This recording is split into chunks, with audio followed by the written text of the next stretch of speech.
Sir. Sir उद्या शरद पवार साहेबांचा वाढदिवस आहे आणि उद्या संघर्ष यात्रेचा समारोप आहे, ते उपस्थित राहणार आहेत. कसं शेड्यूल असणार आहे? उद्या दुपारी 3 वाजता संघर्ष यात्रेच्या समारोपाच्या कार्यक्रमाला ते हजर राहणार आहेत. नाशिकहून निघून 11च्या दरम्यान त्यांचं नागपूरमध्ये आगमन होईल. त्यानंतर साहित्यिक यशवंत मनोहर यांच्या घरी ते चहापानासाठी जाणार आहेत. त्यानंतर अनिल देशमुख यांच्याकडे ते जाणार आहेत आणि त्यानंतर संध्याकाळी दुपारी 3 नंतर ते संघर्ष यात्रेच्या समारोपाला हजर राहून संध्याकाळी ते सभा झाल्यानंतर ते दिल्लीला रवाना होणार आहेत. सर नागपूरमध्ये ते कोणत्या ठिकाणी थांबणार आहेत, कोणत्या हॉटेलला थांबणार आहेत? नाही, अजून त्याची निश्चिती नाही आहे, पण त्यांचं रॅडिसन हॉटेलमध्ये कदाचित राहतील. मला अजून त्याची नक्की माहिती नाही आहे, पण अनिल देशमुखांच्याकडे दुपारी ते भोजनासाठी जाणार आहेत. उद्धव ठाकरे त्यांना वाढदिवसानिमित्त भेटायला येणार आहे, तर त्याची काही वेळ ठरली? वाढदिवस माननीय पवारसाहेब साजरा करणार नाही. महाराष्ट्रातल्या अतिवृष्टी, दुष्काळ, आरक्षणाचे विविध प्रश्न अनुत्तरित राहिलेले आहेत. या सगळ्या पार्श्वभूमीवर पवारसाहेब वाढदिवस साजरा करणार नाहीत. त्यामुळं त्या निमित्ताने नागपूरला येत आहेत, त्यामुळं काही प्रमुख नेते त्यांना भेटतील. ती फारच लिमिटेड भेट असेल. जनरल कुणालाही वाढदिवसाचं शुभेच्छा स्वीकारण्यासाठी ते कुणालाही भेटणार नाही. नवाब मलिकांच्या येण्यावरून एक वादंग उठला होता पहिल्या 2 दिवसात. आज ते आलेले नाही आहे, तर त्यांच्याशी आपण काही संपर्क केला किंवा काही बोलणं झालेलं आहे? नाही, माझं त्यांचं बोलणं झालं नाही, संभाषण झालेलं नाही. ते या ठिकाणी एकदा थोडा वेळ परवा म्हणजे शुक्रवारी भेटले, त्यानंतर माझी भेट नाही झाली. तो न्याय नवाब मलिकांना तो प्रफुल्ल पटेल यांना का लावला नाही, असा सवाल शिवसेनेनं उपस्थित केला. सभागृहामध्ये त्याच्यावरून गोंधळ देखील घातला. इक्बाल मिरचींशी थेट संबंध प्रफुल्ल पटेल यांचे आहेत आणि ईडीनं त्यांचा फ्लॅट देखील जप्त केला आहे, कार्यालय आहे त्या ठिकाणी, असं देखील त्यांचं म्हणणं आहे. मला माहीत नाही काय सभागृहात त्यांनी म्हणणं मांडलं. त्यावेळी मी सभागृहात उपस्थित नव्हतो.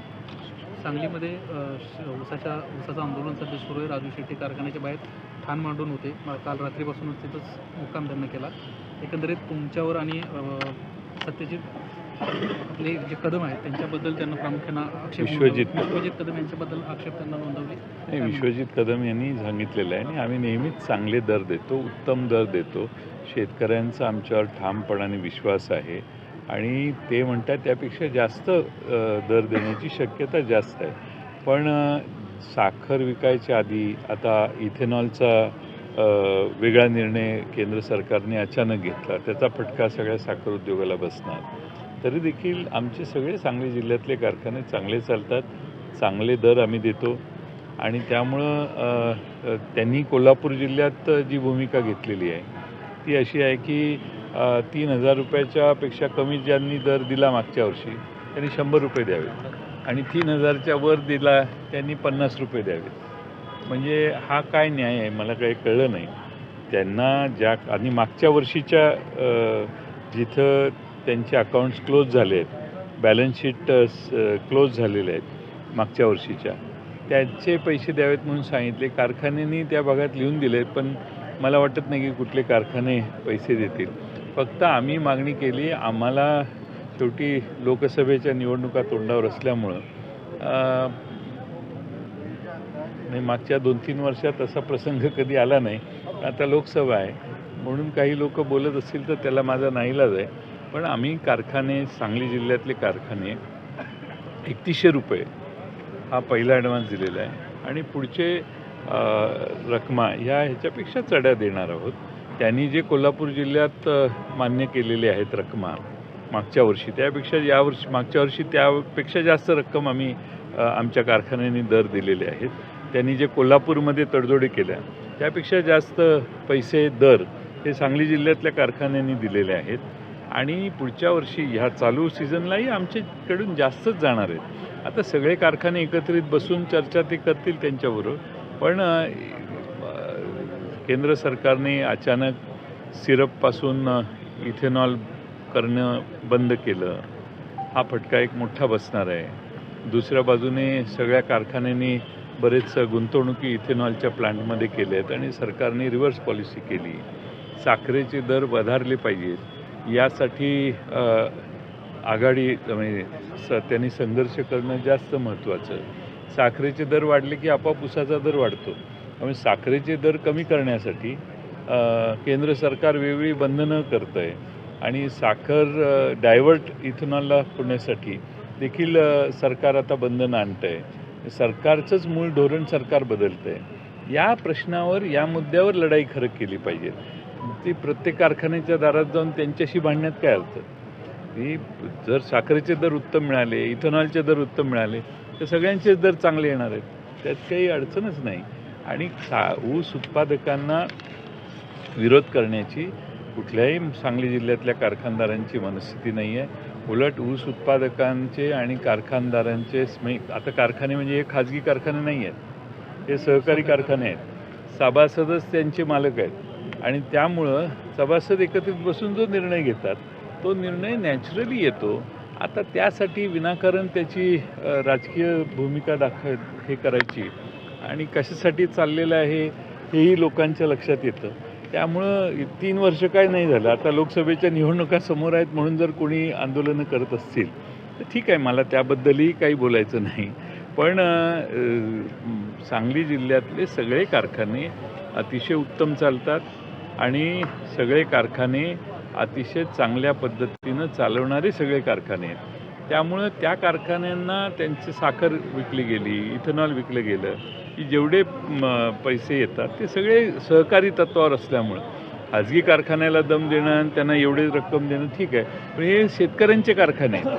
शेतकऱ्यांच्या कारखान्याचे दर जयंत पाटील ठरवत नाही, विश्वजित कदम ठरवत नाही, कुणी ठरवत नाही. त्यांनी विक्री केलेल्या साखरेच्या, इथेनॉलच्या, त्यांच्या झालेल्या फायद्यातला सगळा शेअर हा शेतकऱ्यांना दिला जातो. आता FRPपेक्षा जास्त किंमत द्यायला कुणाचीच हरकत नाही. आम्ही FRPपेक्षा मागच्या वर्षी जास्त थोडे पैसे दिले, काहीच अडचण नाही. फक्त FRPपेक्षा जास्त दर दिल्यावर त्याच्यावर इन्कम टॅक्स बसतो. त्याच्या बाबतीत उत्तर हुडकून काढलं पाहिजे. शेवटी मागणी करणं आणि त्याचा शेवटी आम्हालाही आमच्या कारखान्यावर आलेलं त्यावेळी तुम्ही लिहून द्या असं सांगण्यात आलं, लेखी लिहून द्या. आता लेखी लिहून द्या पण मग बघा काय करायचं ते पुढं करा. आता एकदा लिहून दिलं तर ती रक्कम आणि ते आकडे द्यावीच लागतील. उद्या समजा साखरेत घट झाली आणि 10-20 रुपयांनी जर कमी पडला तर माणसं आम्हालाच नावं ठेवतील. आमची विश्वासार्हता आम्हालाच जपली पाहिजे. आणि मला हा आत्मविश्वास आहे की सांगली जिल्ह्यातले सगळे सहकारी साखर कारखाने हे कुठलाही खाजगी कारखाना नाही, 1-2 कारखाने फार कोपऱ्यात आहेत जे आमच्या कारखान्यात जिल्ह्यातला ऊस कमी गाळत असतील, ते सोडले तर सगळे सहकारी तत्त्वावरचे कारखाने आहेत आणि सगळे शेतकऱ्यांच्या विश्वासात राहून काम करतात. आज 40-42 दिवस झाले कारखाने चालू आहेत.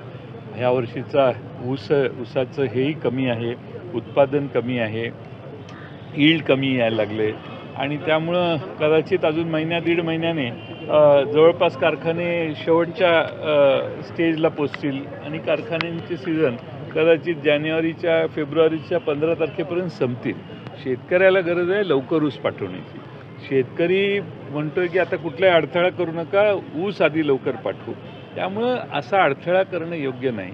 ठीक आहे, आपण सगळ्यांनी आपण ते आणि आम्ही काय वेगळे नाही आहेत, त्यामुळे आपण सगळ्यांनी मिळून दर कसा वाढेल त्यासाठी चर्चा, विचारविनिमय करणं आणि दराची सुधारणा करणं यासाठी प्रयत्न म्हणजे आपला प्रयत्न हा सकारात्मक असला पाहिजे, नकारात्मक नसावा.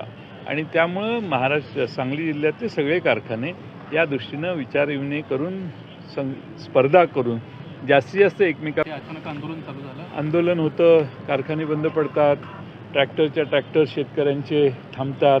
त्यामुळं ऊस तोडणी मजूर आणि ट्रॅक्टर मालक सगळ्यांचाच असंतोष तयार होतो.